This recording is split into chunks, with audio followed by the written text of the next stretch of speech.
అబ్బా! రోజు ఏం బ్రేక్‌ఫాస్ట్ ప్రిపేర్ చేసుకోవాలి? ఏదైనా కొత్తగా ట్రై చేస్తే బావుండు. ఏదైనా హెల్తీ విత్ లెస్ ఆయిల్ అని అనిపిస్తే ఈ రెసిపీ తప్పకుండా ట్రై చేయండి.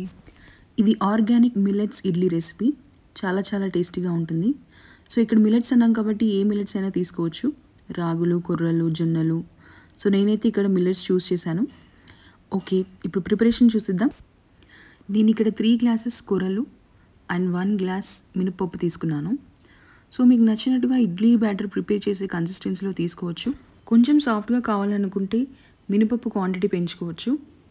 సో, ఇక్కడ చూపిస్తున్నట్టుగా కొంచెం కోర్స్‌గా గ్రైండ్ చేసుకోవాలి. మరీ సాఫ్ట్‌గా కాకుండా కొంచెం గ్రాన్యూల్స్ లాగా గ్రైండ్ చేసుకోవాలి.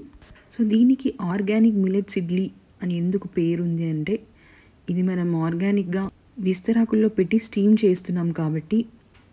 సో, ఇక్కడ విస్తరాకులు యూజ్ చేయడం వల్ల అడ్వాంటేజ్ ఏంటంటే, ఈ సమ్మర్ సీజన్‌లో బాడీకి చలువ చేస్తుంది. సో, ఇలా ఫ్రెష్‌గా విస్తరాకుల్ని వాటర్‌తో కడుక్కొని వాటి కాడల్ని చించి కోన్ షేపుల్లో ఫోల్డ్ చేసి ఇక్కడ చూపిస్తున్నట్టుగా ప్రిపేర్ చేసి పెట్టుకోవాలి. సో, ఇక్కడ మా నానమ్మ, మా అక్క, నేను ముగ్గురం కలిసి ఇవి ప్రిపేర్ చేస్తున్నాము. అండ్ బ్యాటర్‌లోకి ఏమేమి యాడ్ చేసుకోవాలో చూద్దాము.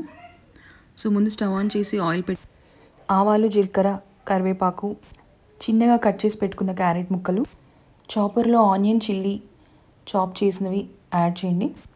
నానబెట్టిన పెసరపప్పు అన్నీ బాగా మిక్స్ చేసి ఒక 2 మినిట్స్ స్టవ్ మీద పెట్టి అవి బ్యాటర్లో మిక్స్ చేసి కొంచెం వాటర్ యాడ్ చేసుకొని మనం ఇడ్లీ ప్రిపేర్ చేసుకునే కన్సిస్టెన్సీలో ఉండాలి.